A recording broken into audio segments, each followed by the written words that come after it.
Kuno care?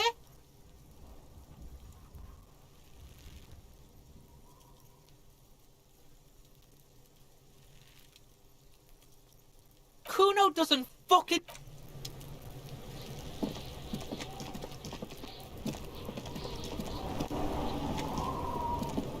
Fuck does Kuno care?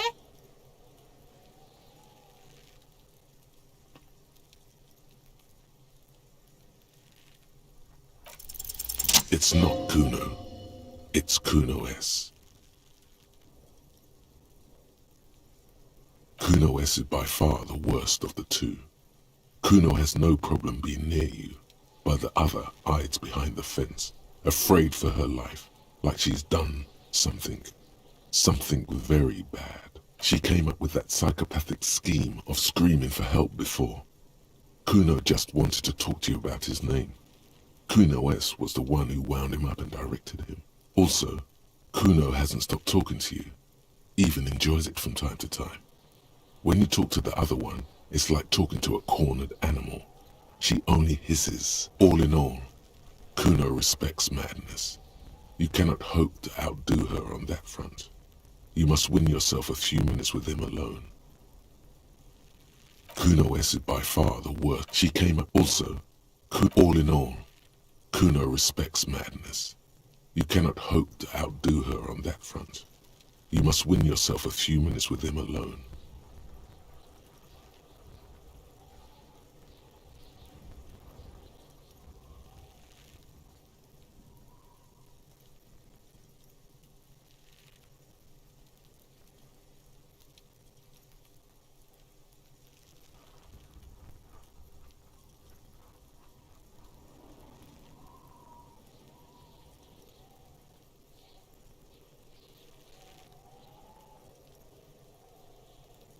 Fuck you whispering about? He's whispering too. He's going with it. But watch what happens. Fuck you whispering about! She puts extra stress onto that word, expecting it will make you uncomfortable. If Kuno wants to whisper, he's gonna fucking whisper, okay? Let's whisper, pig. This is it. You've got him. But be careful. You can still fuck this up. Don't make Kuno look bad in this.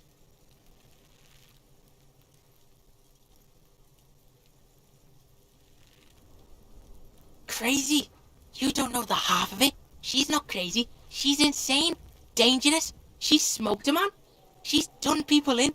Probably even pigs. Stop talking to him! Kuno, I'm fucking warning you! You're gonna get us into shit! She understands what you're trying to do. Yo, see? Did Kuno not tell ya? Kuno told ya. Kuno talks to whoever he wants. Talk, pig. Kuno's got it under control. You did it. They're separated. He's even turned his back to her so she can't read his lips.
Kuno means she killed someone. That's right. She's a killer. Like, actually a killer. He's meant everything he said before, but right now, he not only means it, he is sincere.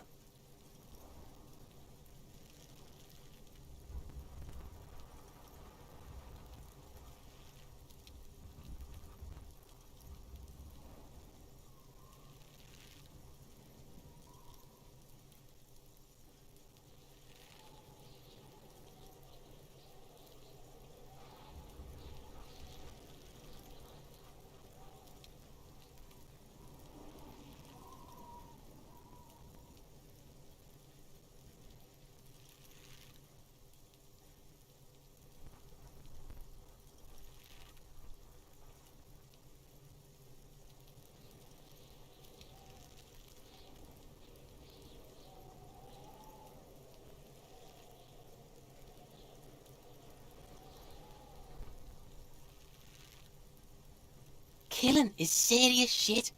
Kuno's always serious about the 488. 488. The criminal code doesn't go higher than 190.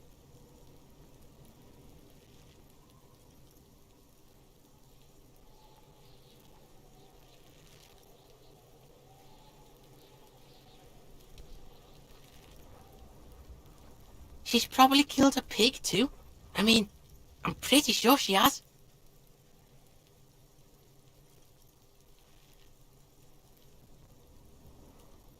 Forget Kuno said that. Kuno was just shitting. Kuno was just running his mouth. Kuno's stupid like that.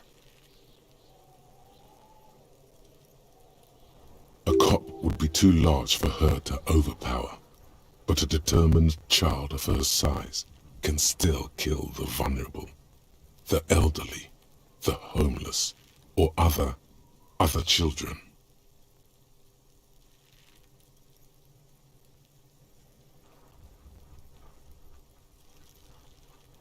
The creature peers at you both from over the fence. There is something searching in her eyes. Kuno falls silent. He does not look at you when he replies. Kuno, that's it. That's what Kuno is starting to think, yeah.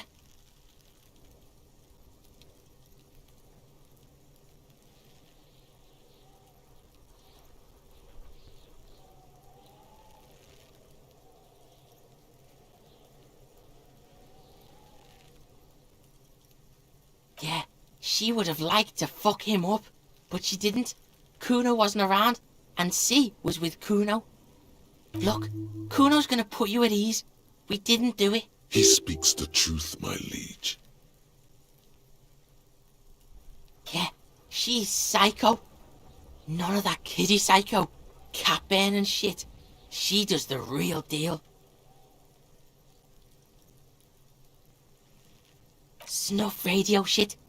Believe me, pig, you don't want to know. And he doesn't even want to think about it. This isn't just another boast.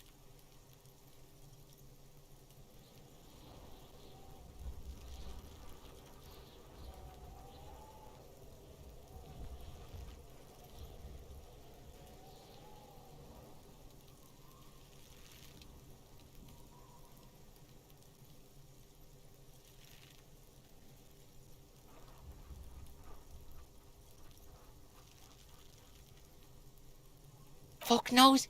She says it's the Song of Air people or some shit. Crazy people. The fucking Nakis. I don't know. It's Suruese.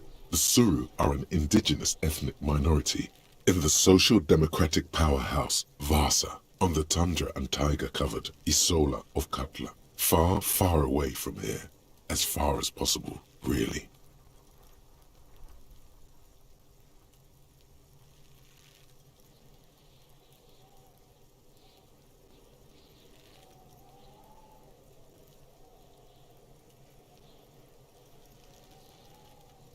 You mean evil little red-haired people like her?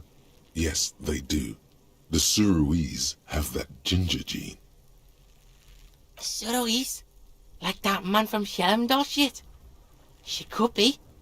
She could be that Helmdall shit. Revelshot does have a small Suruese community. Or she climbed into a yakberry crate and was shipped over accidentally.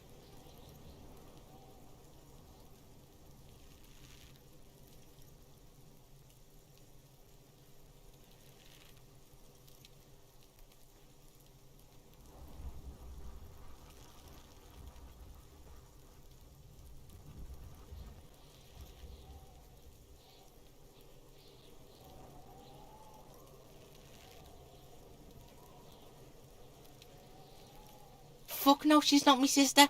She's just a stray who got in. Like a mad dog or some shit. Yeah, she was just there. What was that, Kuno? She was in the hallway. Dripping wet.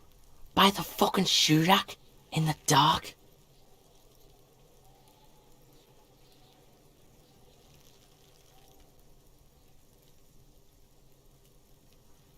Kuno's got no fucking idea. Her hair was all wet. I think she pissed on the floor too. She was there for 3 days, in the corner, every time Kuno went out. I don't know. Someone left the door open. Kuno comes home and she's sleeping under the desk, under a pile of clothes, like a dog.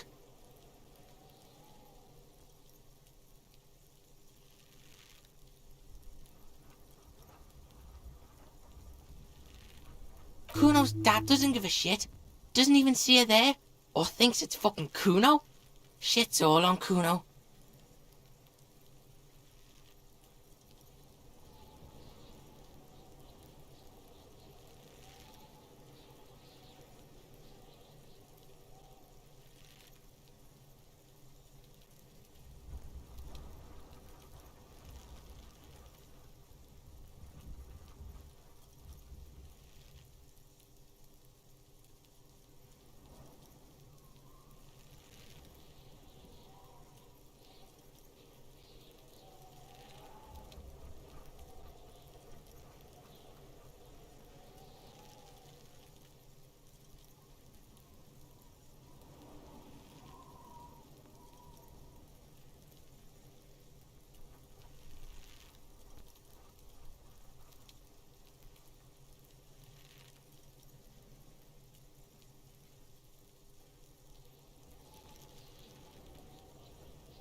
Kuno S, two of a kind.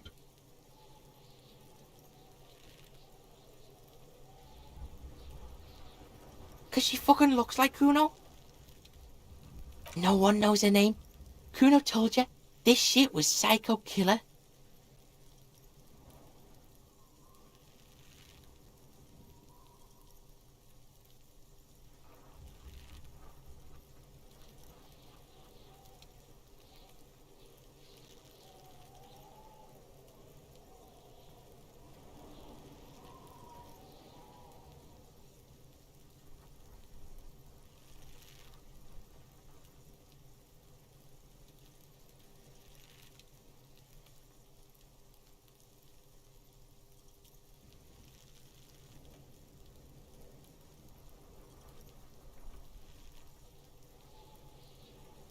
How's Kuno dealing?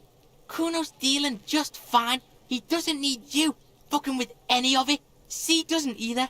Kuno's got this shit under control.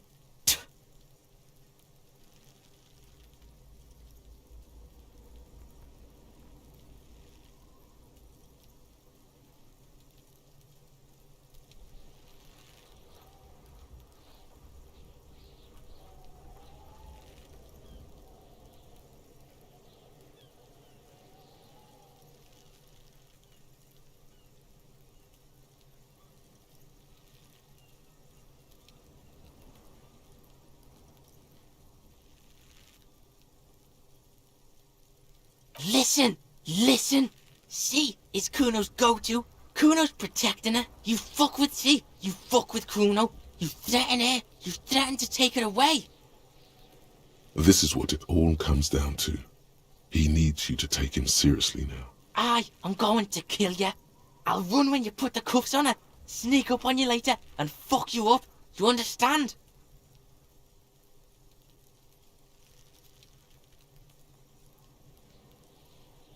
Alright, now we can do business. Yeah? What do you want? Kuno can hook you up with... Don't hook him up with shit, Kuno. See? Relax. He respects the Kuno. Kuno made him respect the Kuno. You respect the Kuno, you get all kinds of shit. Kuno's gonna get you hooked on illegal narcotics if you run a little errand for the Kuno. Get you hooked, pig. Get his hook in you. Then Kuno gonna get you hooking for more. Cash in big style. Pig hooker. And shit, you can even fuck back in Kuno's kingdom. That fucking pile of eternite. It's a secret door, okay? Just pull it up and you can fuck into Kuno's shack.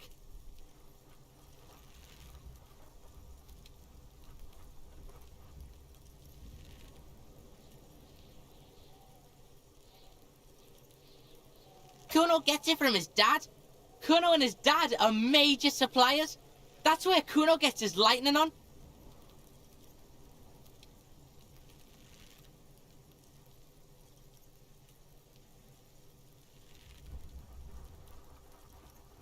Problem is, Kuno and his dad had a little falling out. Now junkies clawing at Kuno's door. Streets going mad. Kuno's gotta throw his dirty popo man at it.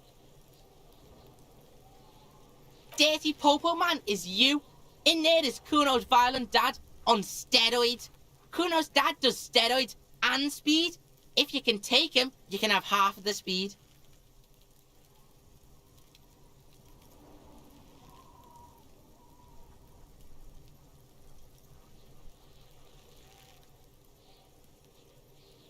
Kuno's dad is a fucking monster. He's the most violent man in Revachol. He doesn't give a shit about a single thing. He drinks too. Are you sure you can take on the most violent man in Revachol? In your condition?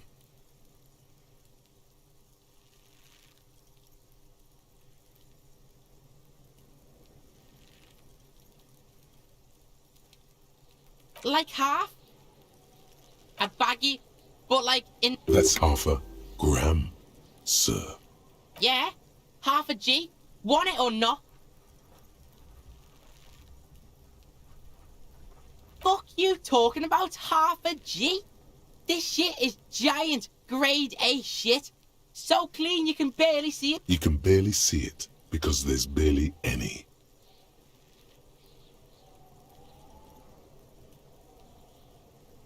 Okay, Kuno's listening.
Sure, whatever. If you survive, make sure to bring that shit back to Kuno. Kuno's almost out. You wouldn't like the Kuno when he's out. Kuno's violent dad's got Kuno's key. So you need to fuck your way in there. Go to the pier side, bang on the door till the cleaning gimp lets you in. That's how Kuno does it.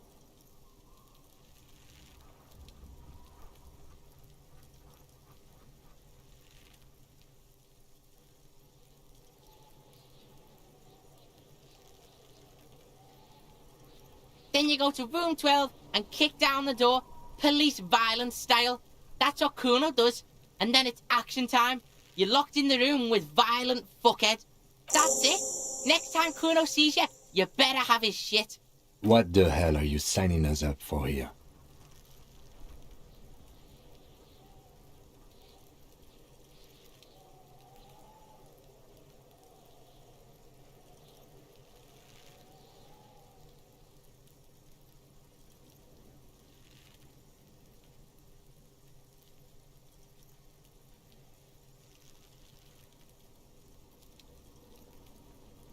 Okay then.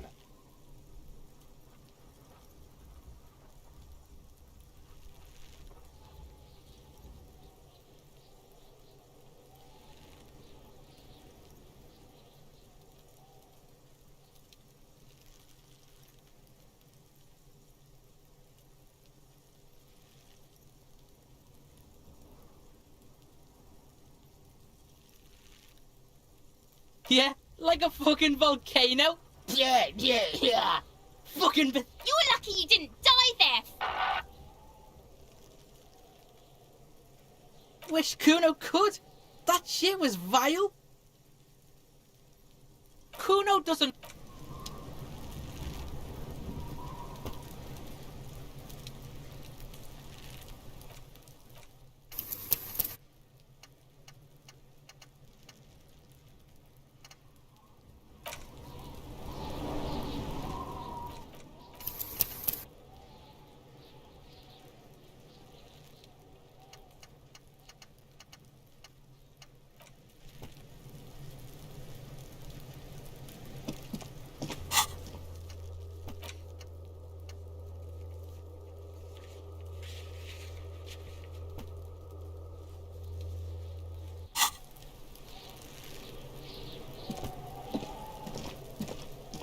What do you see?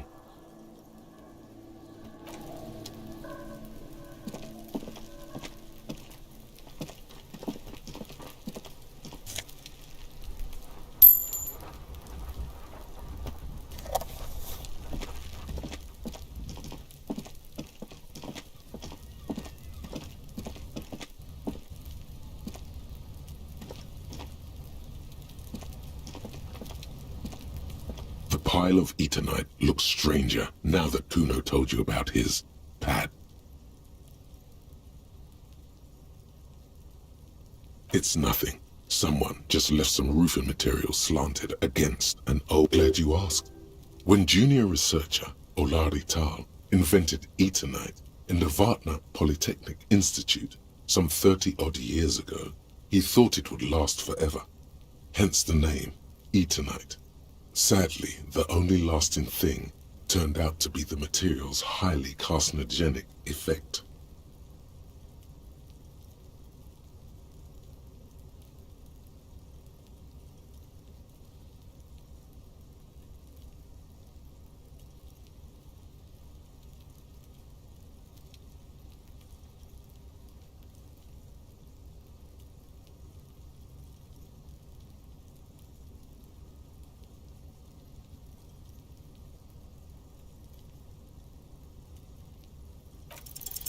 Because, unless Kuno lied, you should just be able to pull the panels aside. There it is. You see a shabby little door.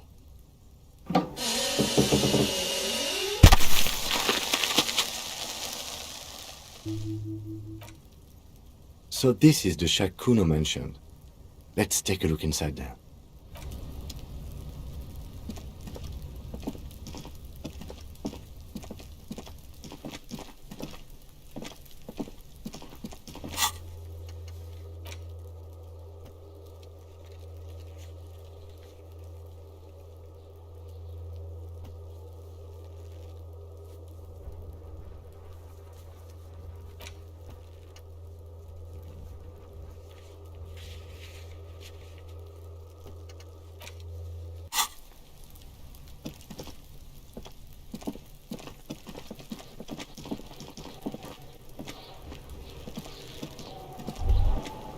This trash container is locked. There's something in there, not necessarily connected to the case, but still. Well, it is a container. Maybe you're prioritizing it. Trash, food waste from the cafeteria. They lock these containers to keep the derelicts from flocking in. Could be evidence too.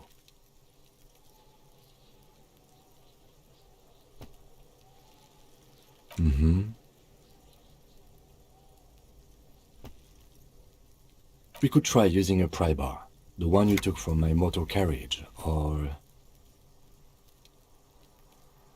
we could ask for a key from the manager of the Whirling in Rags. He probably has one. He might also have information. This is better than the pry bar idea.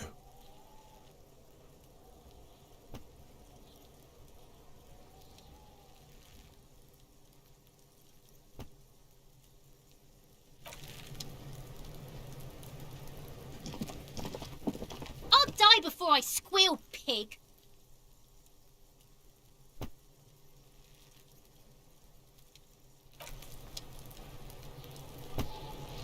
I'll die before I What's this kid shit? Fucking mind games. I'd rather die than Get the fuck out of here, Fig! I'll die before I squeal, pig. Murder was the case they gave me.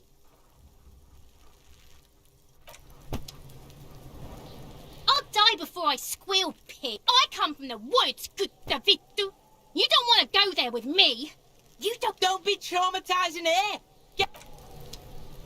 I'll die before I squeal, pig. Stay away from me, pig. You don't want to...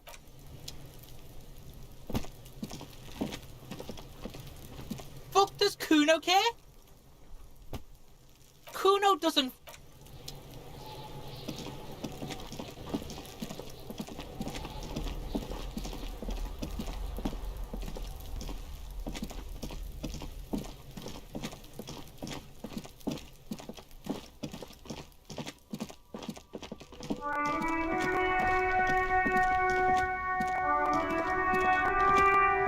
I can't believe it's snowing again.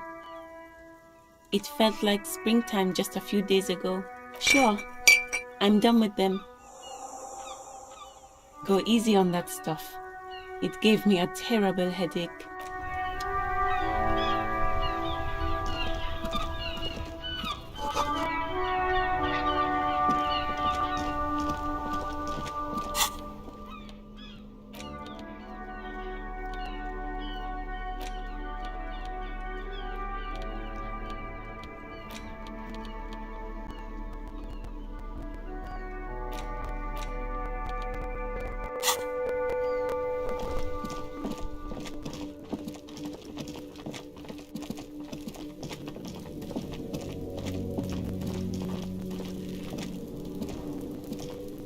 There he still is, looking right through you with his white eyes. The body below is entirely dedicated to that corpse smell. Emitting it is all it does now.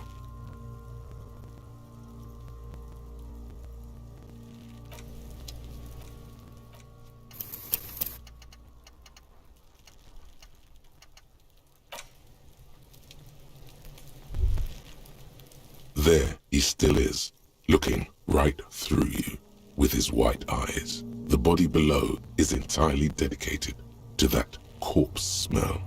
Emitting it is all it does now.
The theme on that pinball machine is a standard royalist theme. You're clinging to a picture book version of the past century, waiting for the king to come back and cast out all the profiteers and homosexuals. Basically, imagine a yellow plastic crown with a liquor brand emblazoned on it.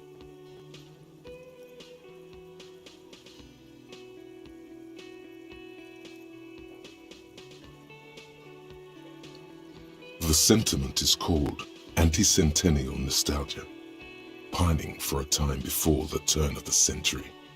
It's common even now, after 50 years.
Can I help you?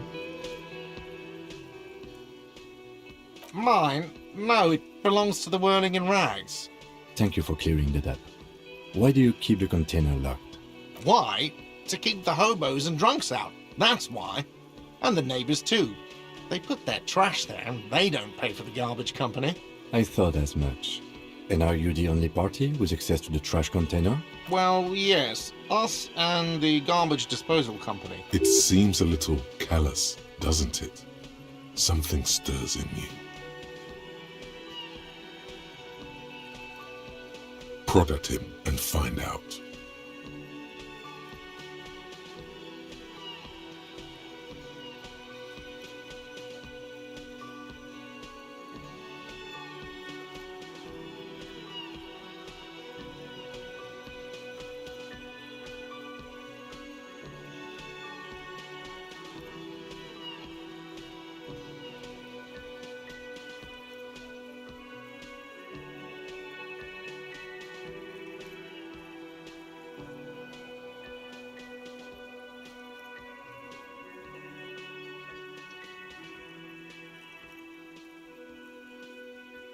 Callous?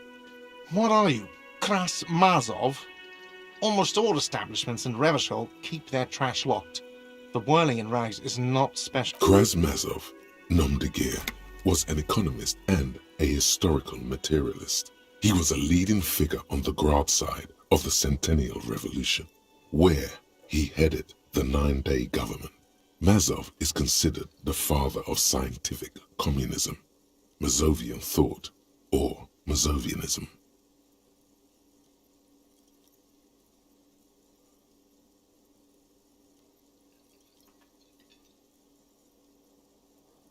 He killed himself.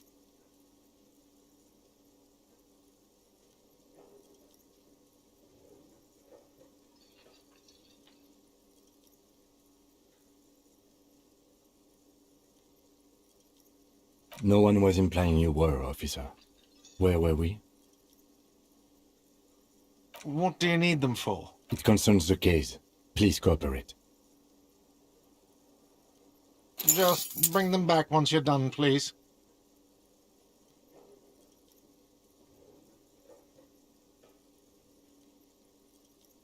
What thing?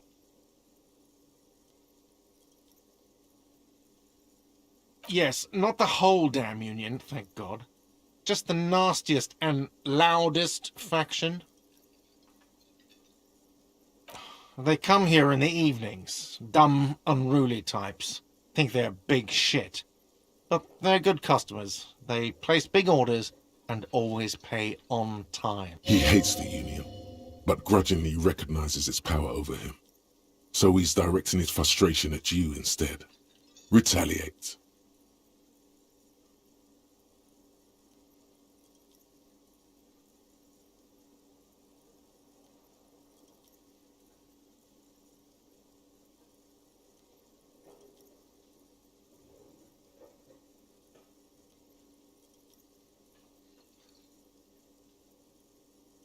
I don't. I'm simply providing a service, or really facilitating the offering of services to paying customers, and it doesn't matter. I don't have to explain myself to you. We should find out who this Lord faction is, occupying the booth.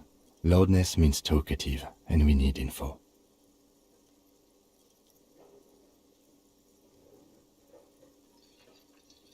We don't. We have to wait. They'll show up sooner or later. Men get hungry, even striking men. If not today, then they'll be here tomorrow. There are these things called days. You sleep between them. He's saying they'll come after you've slept. Just making clear you got that.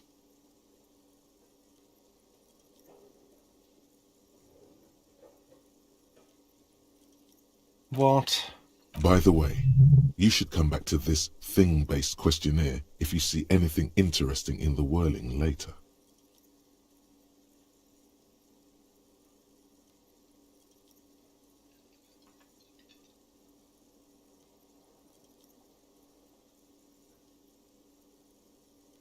Absolutely out of the question. You wait and see, cafeteria manager. Absolutely in the question. First we find a sad banger. Then we sing this place to your body is ready, sire.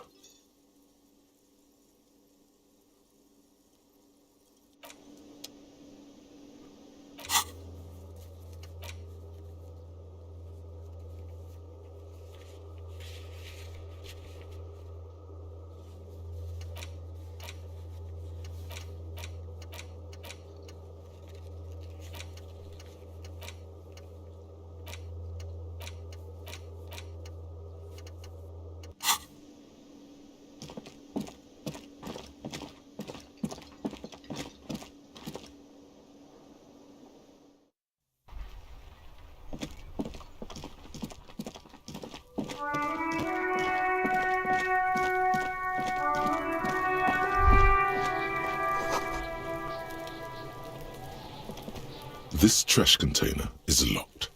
The sliding lid has a padlock that says, with a well-oiled crack, the lock pops open. It should now be possible to simply raise. Don't. Maybe you shouldn't.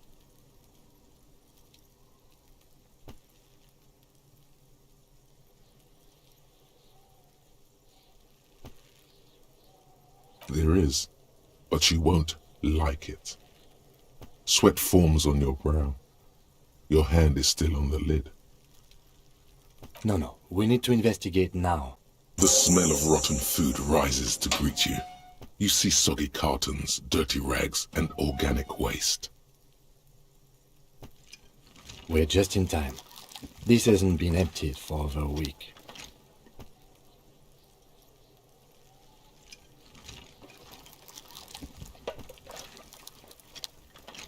You see milk and egg rest with one broken egg in it. Some pasta wrapper. Picking up the soggy, a box falls into pieces in your hands. Batiste Soleil cereal. There are plastic pasta packages below, and turbo noodles. Nothing of note, however. Among the threadbare kitchen towels, something catches your eye. A pair of denim trousers. As the legs of the slime-covered jeans begin to unspool from the garbage, a rank corpse smell fills the air. The victim's clothes? Cadaverine odor is faint. If these belong to the deceased, they were removed when he was still in the early stages of decay. Drop them in here, officer.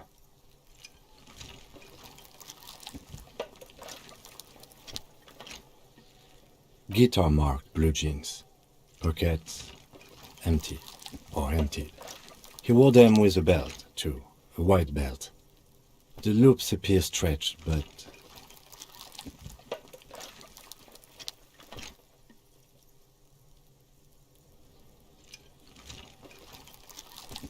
the belt is missing.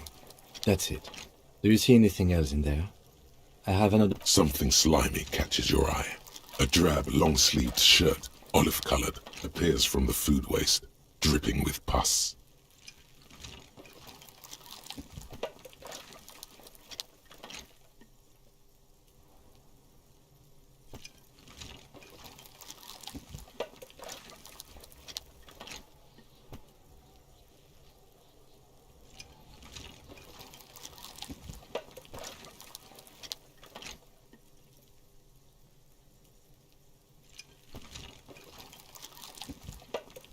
This is a military type overgarment. No label or serial number. This is the kind of ribbed shirt that's worn over light armor to conceal it in an urban scenario. Anything more?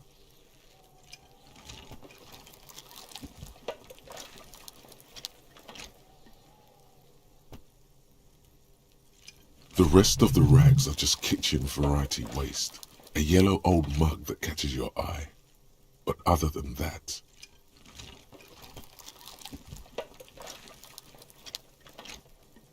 Alright, we should go to Gart again and ask if he knows who put the clothes in the trash. It could be as simple as someone from the hostel cleaning the yard. Or that one. I'd advise against confronting that force.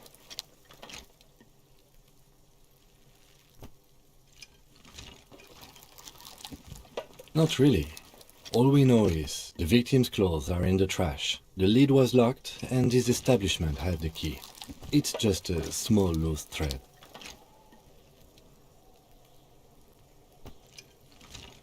The lieutenant nods, then looks back into the trash container.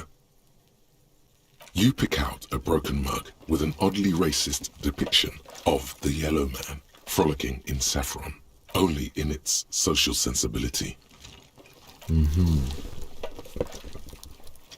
You've acquired an interactable item. Investigate this item further by going to the Interact tab in your inventory. It's just organic waste, cold and slimy on your hands. Apple and potato peels mostly. Unidentified sludge and the occasional chicken bone thrown in for good measure. Nothing. It's nothing. What's this? A blue piece of plastic sticks out from the apple peels. It's shiny. Looks like the corner of something. Something larger. A clipboard. A blue plastic clipboard with moist papers hanging from it. They look badly damaged, but you can still make out forms and notes, written in a man's handwriting. Officer, is that your paperwork?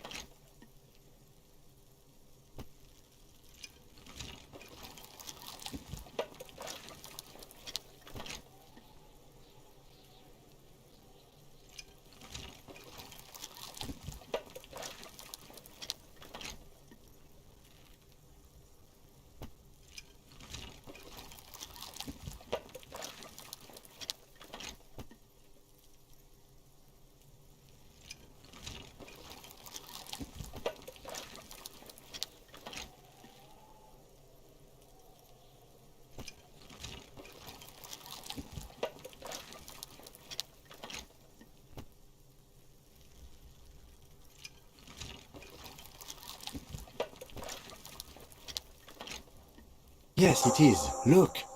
This plastic has the RCM street grid on it. You've even got an autopsy form.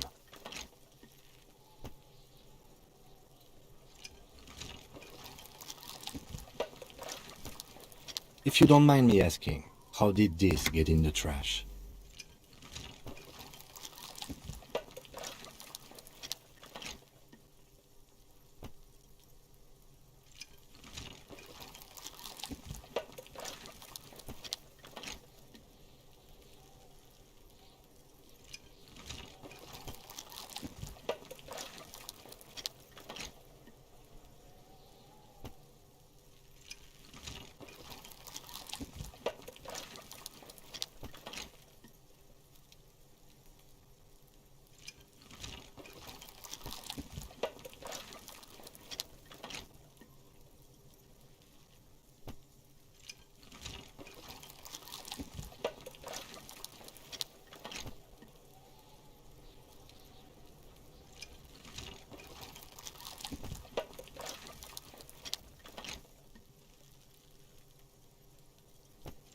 Boring.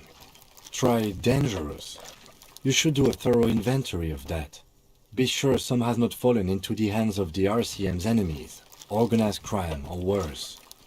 Official notes sometimes contain informants' names, even undercover operatives.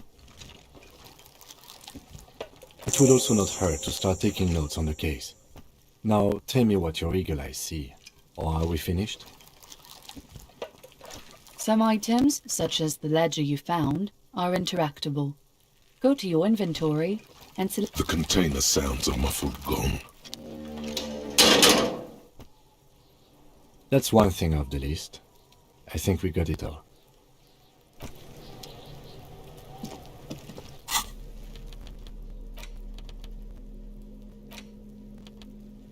It's just a racist mug. What's there to read here? Not much. Oh boy, here we go. What are you going to say about a broken, tossed-away mug that you dug out of the garbage?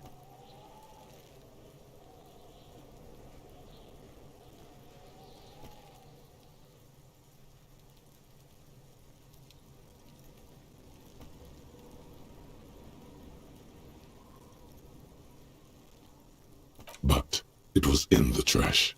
Why not just call it out when you see it? Or do some volunteering work? Just...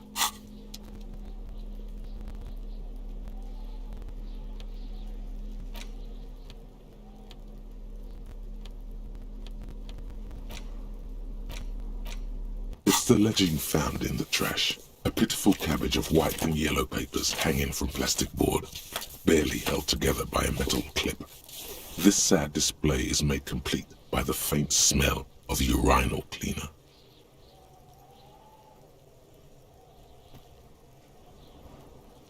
There's a piece of toilet paper, or is it cleaning tissue?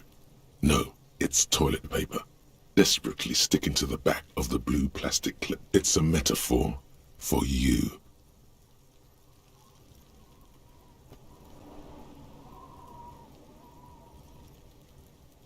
Below the pathetics, terror. Do not look into its blue heart.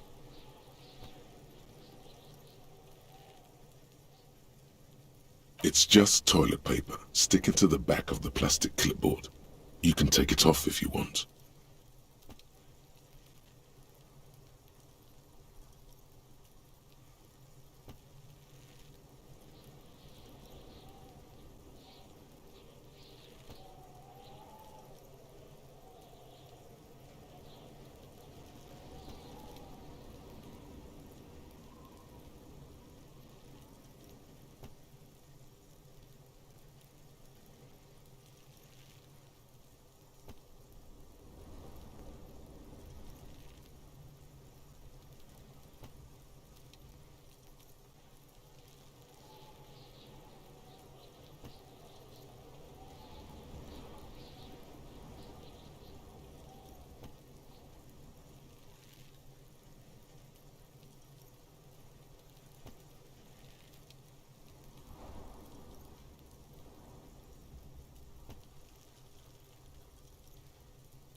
Still wet, the toilet paper peels off the plastic easily. All you have to do is shake it off with your finger and voila! The ledger now looks marginally better. An aluminium block runs the width of the board, biting down on the paperwork. Its crocodile teeth are the only thing keeping the papers together. A regular pencil, the tip worn down to nothing, has been attached to the clip.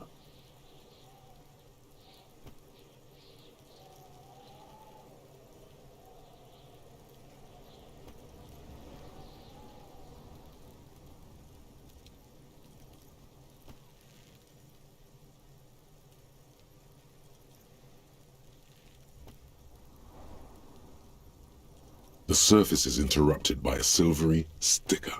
It's rectangular, sparkling with iridescence. You don't know how you didn't notice it before.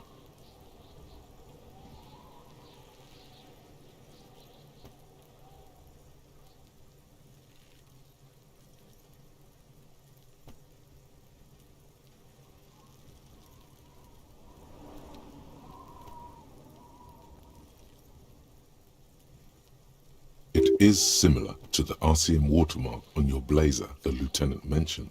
Didn't he say something about the headlights of his motor carriage? That you can read these there? What? Yes, halogen watermark used for adding information to RCM property. It depends. Aside from an anti-counterfeiting stamp, mine has my station number and address. The information varies by date of issue. Maybe yours will have how many cases you've solved. How many years you've been on the force, he's thinking. It'll have that. Any capable light with the right wavelength will do.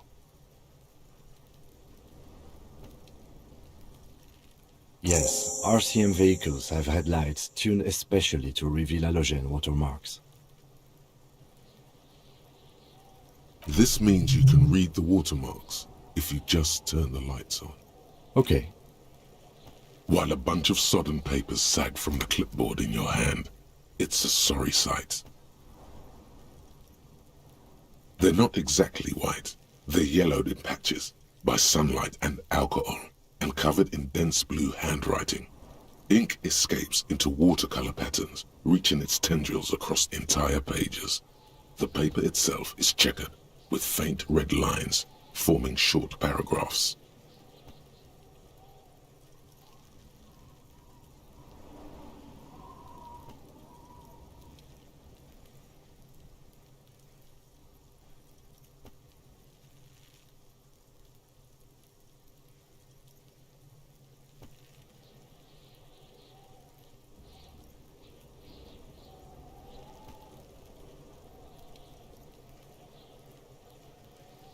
Once in a while, there's a red stamp that exclaims, "Case files commit to paper."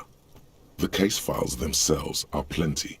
You count more than 100 sodden, crumpled up, earmarked pages falling apart in your hands. They appear to be sufficiently organized and extremely dense, if mostly illegible.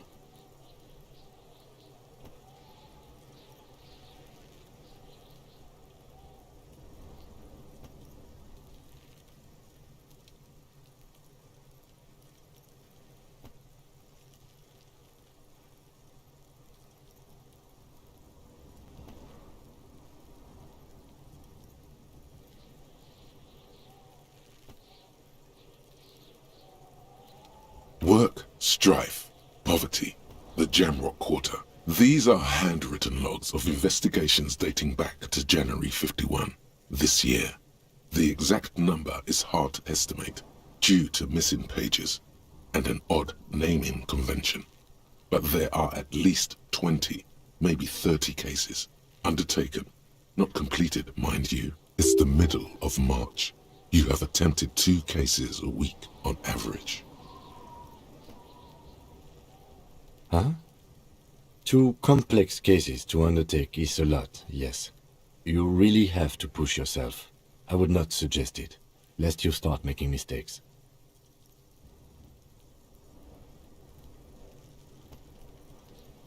Two? That's a lot. I didn't mean to say you are making mistakes, by the way. That was presumptuous of me.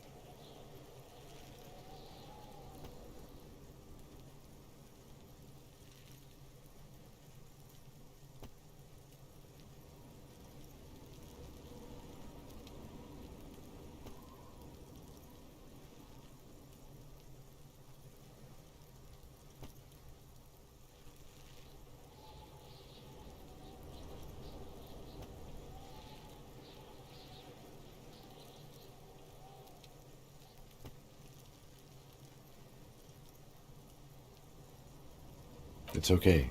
We all make mistakes. God knows I've made my share.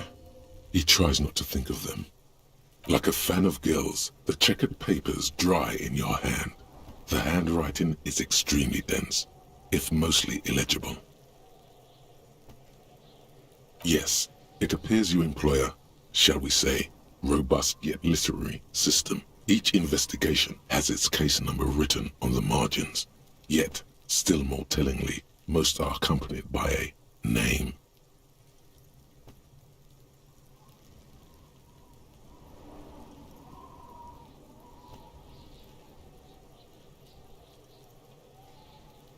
A title, one might say even. One that draws inspiration from snoop fiction and vespertine cop show staples.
Yes, all caps. One is called The Next World Mural. Another, The Square Bullet Hole Murders. Another yet, The Unsolvable Case. Others appear more light-hearted. The guys on a couch in an unexpected location, and the murder at the Ukar Parlor. Even the rare article-free collapsing tenement. Murder features prominently throughout.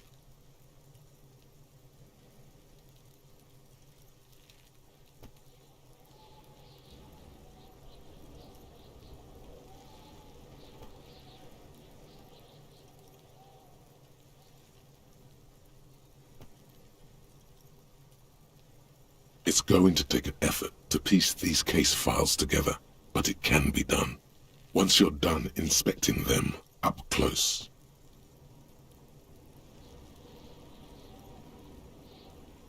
You mean the alphanumeric? Officer, precinct, time of arrival at the scene? Oh, you mean the titular? Yes, well, so do I. In our defense, almost everyone in the RCM does. It's a holdover from the early days of the RCM, right after the revolution, when the organization had little idea how to do things. It persists in an unofficial capacity. Officers use these titles to refer to their work among themselves. Again, in your defense, I seem to have named one the man with the hole in his head. That was a real person. His death was real. Still, I named it that, to amuse myself.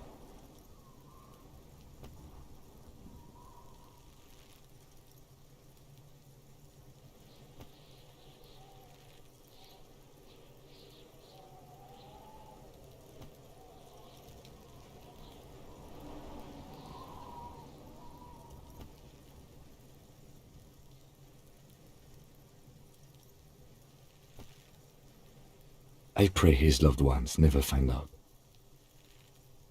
Rail spiked through the head. He died. It was a workplace accident. There is, for precisely one more. 15 pages near the end remain untouched by the damage. The checkered grid forms a structure of passages, breaking the case into subtasks to accomplish.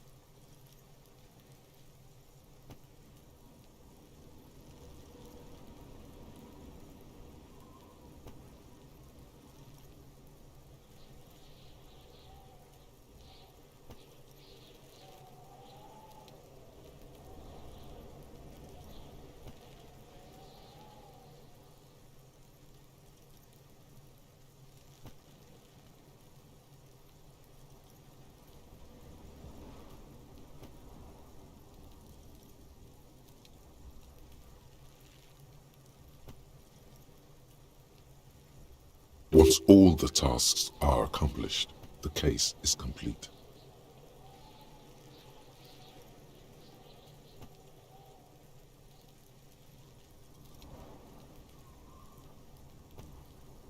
The tasks you've completed flow out of the kind green ape pen in a brash freehand similar to the rest of the letters. The wording comes easily. It's almost robotically simple. Inspect the victim's body. Interview the cafeteria manager. It's not exactly poetry, but poetry would be out of place. A satisfying slash sounds across the paper. You're done, it seems to say. And you, and you. Things to be done, and things already done. The composition of reality. This is an extremely useful tool for a detective of the citizens' militia. Now all that remains is to name the case.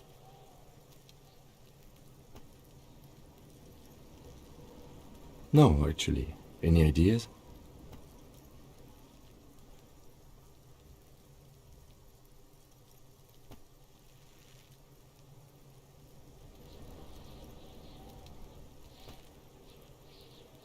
Great. That's great. That's actually what I was thinking too. The Hanged Man. Good, strong name. We have a very good name for the case now. I'm going to start calling it the Hanged Man. It's good we sorted this out.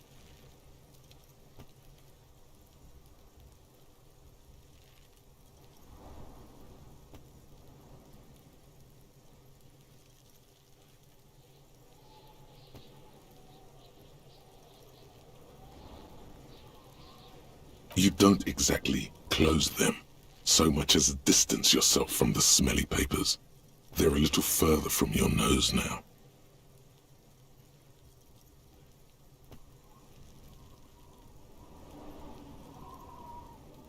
Arson, petty theft, spousal abuse, you don't exactly close them, so much as distance yourself from the smelly papers. They're a little further from your nose now. In the back, you see thin, translucent copy of paper, some neon yellow, some bright red, all covered in boxes. like marching armies. These look like official forms, waiting to be filled out.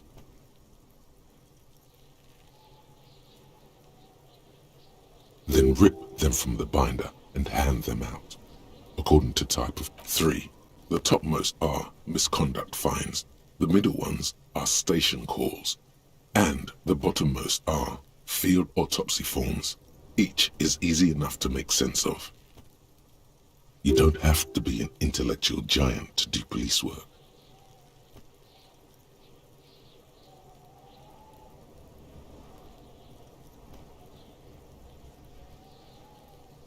A monetary penalization ranging from 20 to 250 real.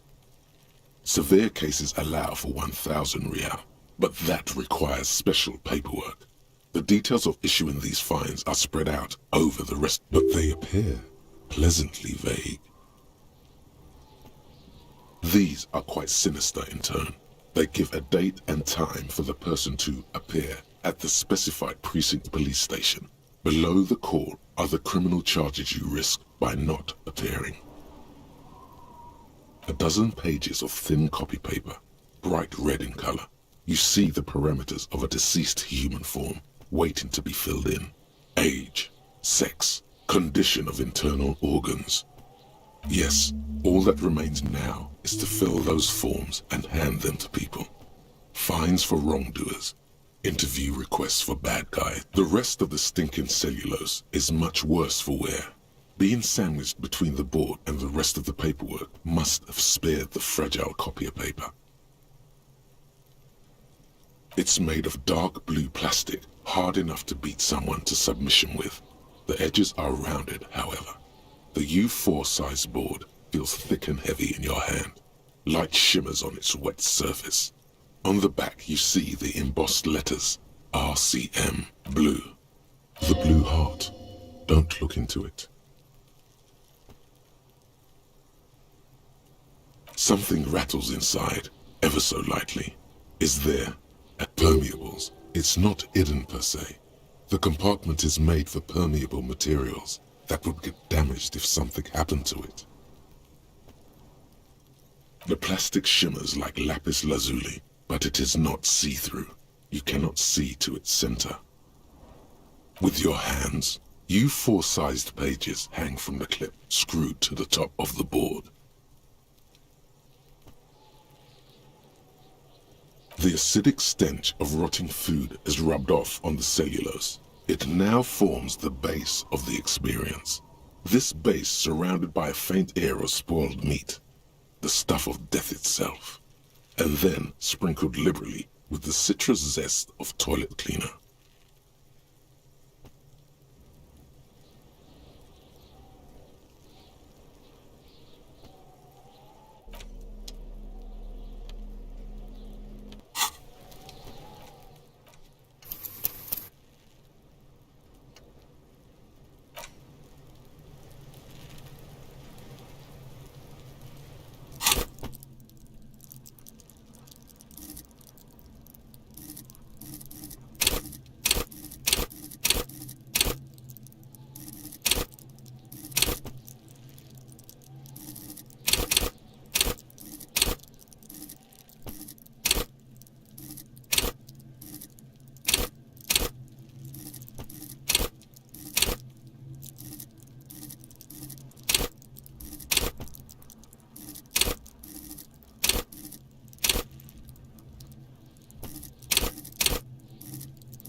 The ledger you found in the trash, a cabbage of papers hanging from the board. Arson, petty theft, spousal abuse, Yes, how very childish of you. In your and my defense, almost everyone in the RCM uses the titular system, in addition to the official alphanumeric. It's a holdover from the early days of the RC. Your secret is safe with the rotten cabbage of papers in your hand. Writing covers almost all the paper. You don't exactly close them, so much as distance yourself from the smelly papers. They're a little further from your nose now. Yes, you can piece them together using the alphanumeric code on the margin. It always begins with HDB41, then date of initialization and time of arrival on the scene, followed by the title. For example, HDB 41120111700. Why yes, your precinct number is 41. Every last alphanumeric in the files begins with it. And these are your case files. It's safe to say HDB are your initials.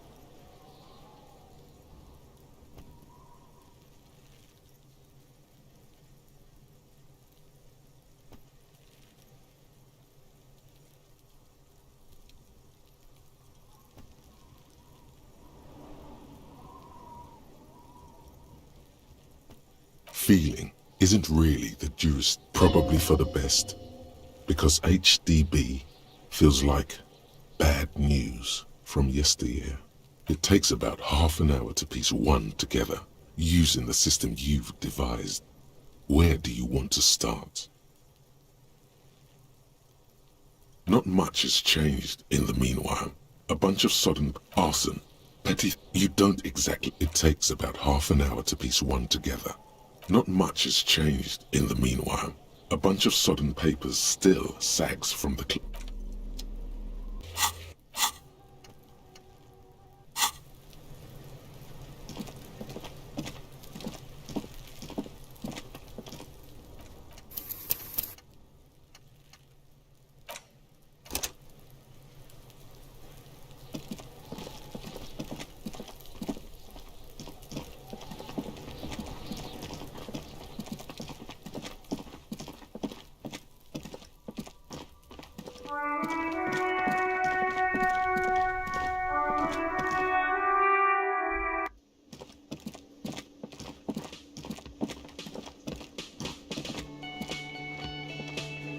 Can I help you?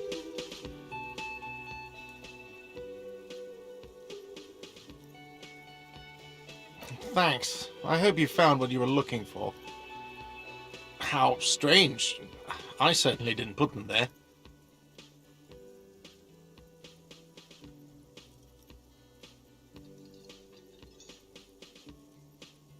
Sylvie had the keys before I got here, and I can vouch for her. I can vouch for all my stuff. None of us would tamper with the crime scene. The trash collection service? CS Municipal. I don't see why they would put anything in the trash, though.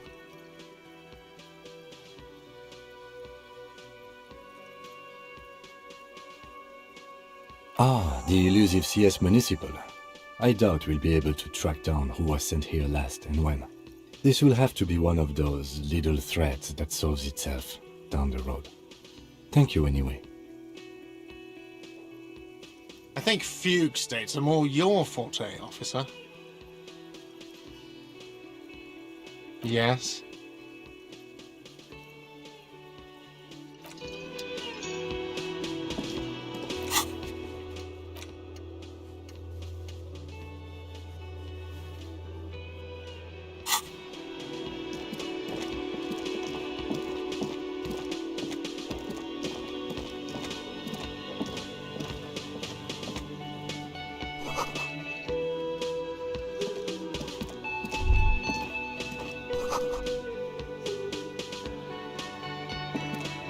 A thin man is smoking below an exhaust hood, occasionally sipping from his mug. This must be the whirling. As you step in, he nods toward the table and says something in a completely foreign language. The only words you can make out are, okay, it's definitely not his name. Whatever you do, please don't call him Garancy Quebec. Please, it's not funny.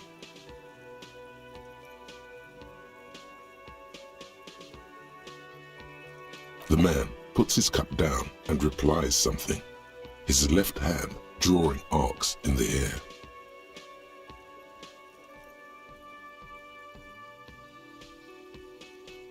He smiles and bangs his ladle against each of his pots. It's almost like music, especially with the sounds of assorted dishes boiling and simmering on the stove. The man ponders his cooking utensils and gives you a little nod, acknowledging you.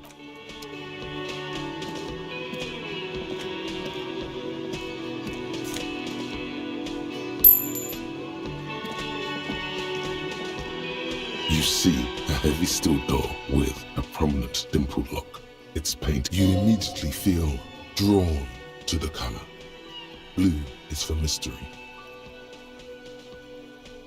The cobalt blue surface feels rough to touch. The stainless steel door is flush with its frame on every side.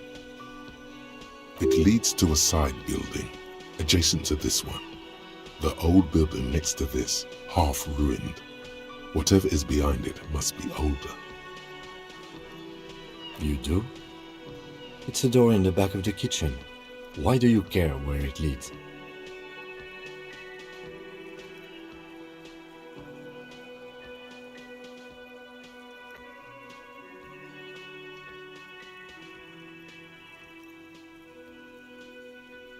Eccentric. But okay, I suppose we could look into it. As a side investigation. He's not bothered by your eccentricity. He seems genuinely intrigued himself. Gart is the person to ask about this, the cafeteria manager.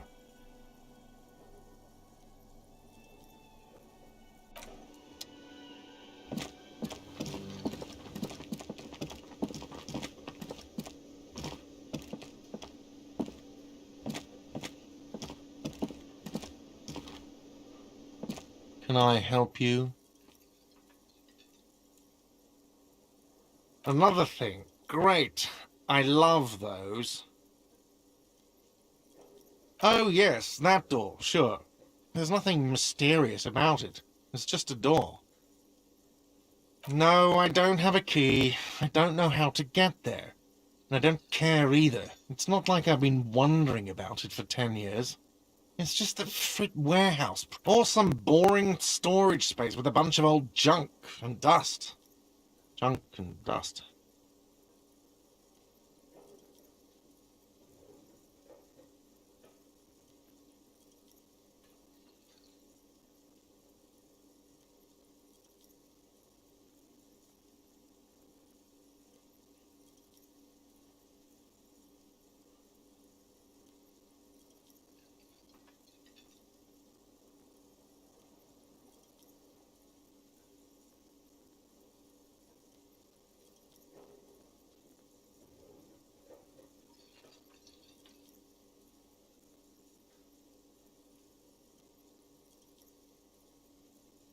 He's attempting to maintain an air of indifference. It's absolutely not convincing.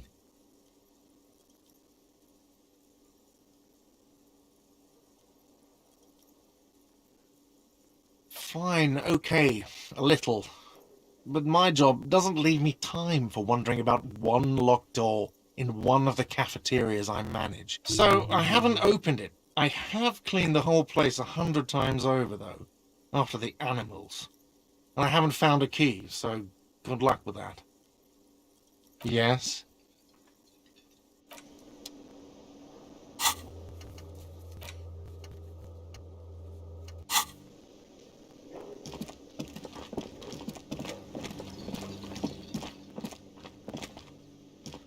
Yes? You see a heavy steel door. The door does not budge.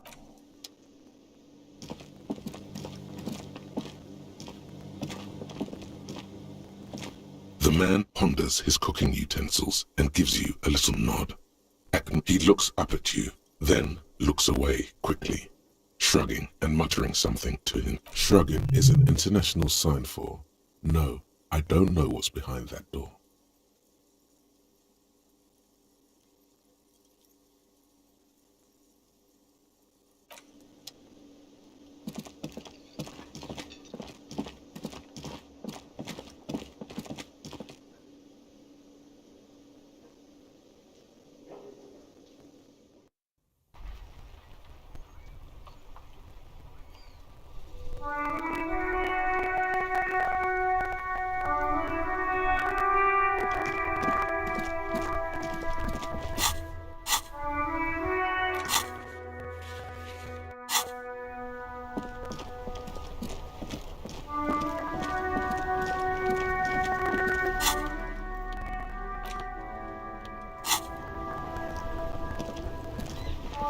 Inside, you see a set of steering levers, a radio microphone, a pull-out toolbox. All right.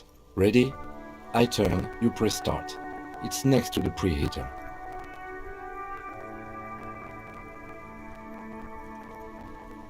He's downplaying his excitement.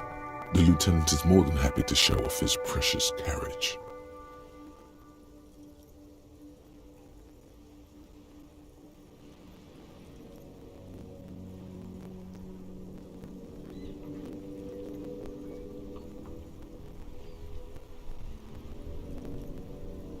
The dashboard lights up with orange glow.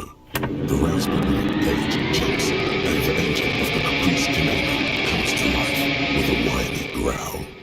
The lights unfold with a little click, casting electrical light onto the ground before. There you go. I'll turn them off from the remote once you're done. We just need to stand in front of the machine now.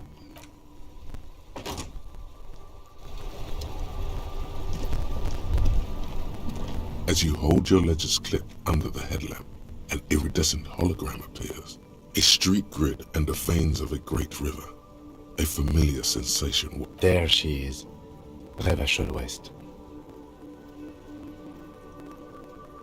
Around the borders of the watermark are dozens, no, hundreds of micro-perforations.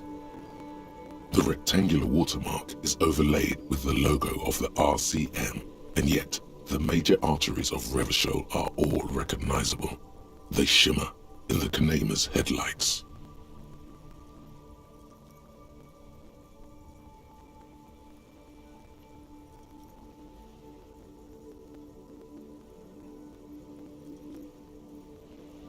A rat brazenly darts past you and disappears amongst the stopped lorries. In the distance, a child somewhere shrieks. A woman reprimands her in a voice no quieter than the child's cry. Ah, Martinez. Let me see. Right here.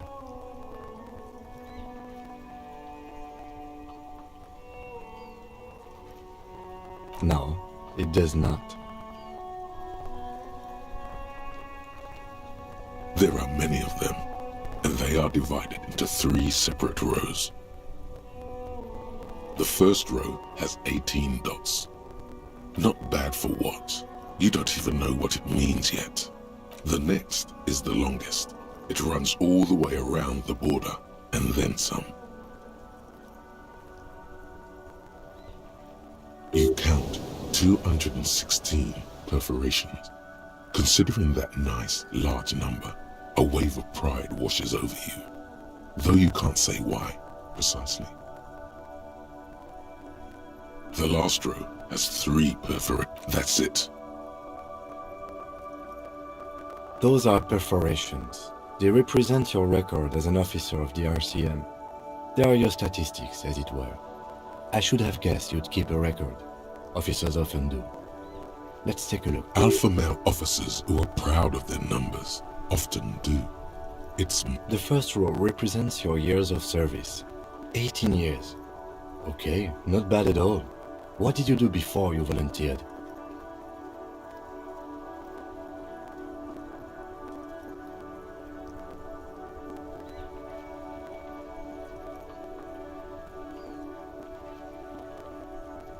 That's what it says. I might have guessed even longer based on your age.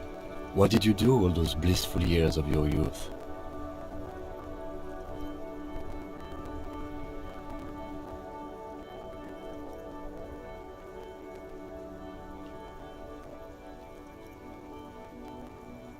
Maybe you were a diplomat, or in PR.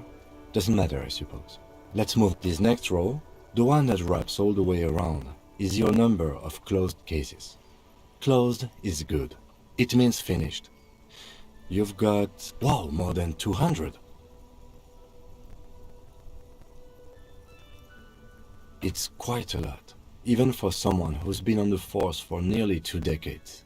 Usually, clearing more than 10 cases a year puts you in the 90th percentile of all RCM officers.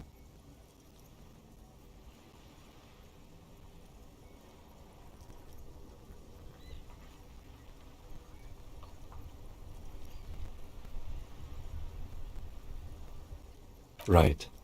Those are your confirmed kills. You've got precisely 3 perforations there.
For an RCM officer, especially Precinct 41, which is in the Jamrock quarter, it's rather tame. I mean that in a good way. There are certain officers who treat their kills like some kind of ghoulish game. If they do happen to solve a case, it's usually by accident. But it seems as though you are, or at least were, one of the good ones. So we have that to be thankful for. Yes. It's not a problem for him to state it, however. Everyone has their own method of coping. Some more effective or self-destructive than others. Personally, I find it helps to keep up a few hobbies. Oh, this and that. Let's not get into it now. Why not gardening? You've already got the gloves. It's meant in earnest. Please don't mistake it for a jab. The lieutenant nods. Right. I'll go turn off the lights. You can now see your statistics on your journal page, to the right of the task description.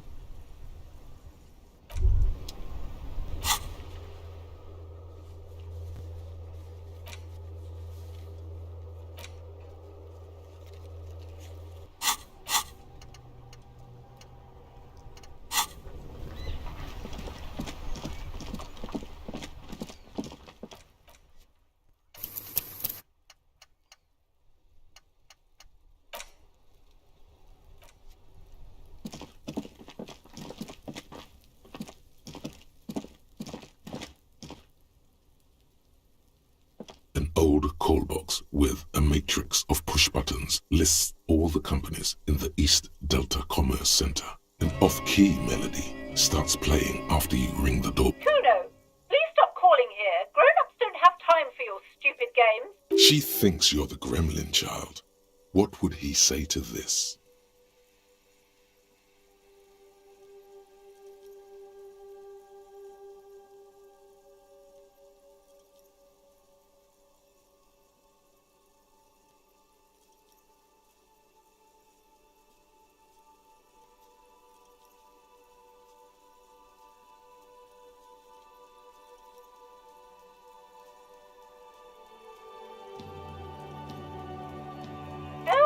Officer, I thought you were...